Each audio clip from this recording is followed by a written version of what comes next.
একটা গোষ্ঠী ওই ৭১-কে পিছনে ফেলতে চায়।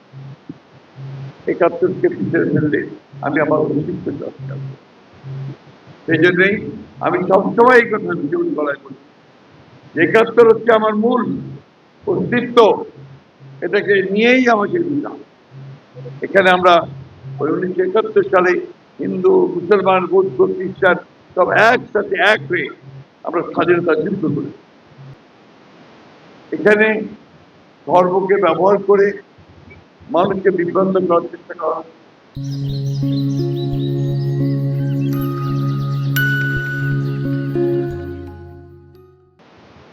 মিথ্যা প্রচারণা করা হচ্ছে, যেগুলো আপনারা আমাদের সঠিকভাবে সিদ্ধান্ত নিতে ভুল হতে পারে।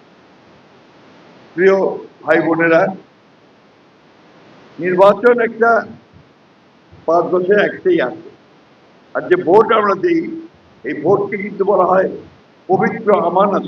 আমরা বলি আমানত। এটাকে আমাদের ধর্মের ভাষায় বলে খেয়ানত করা উচিত না, অর্থাৎ এটা নষ্ট করা উচিত।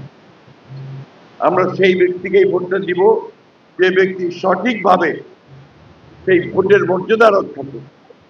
এটা একটা ইম্পর্টেন্ট ব্যাপার, যে আপনারা যে ভোটটা দেবেন নিজের বিবেচনায় সঠিকভাবে ভোট দেবেন।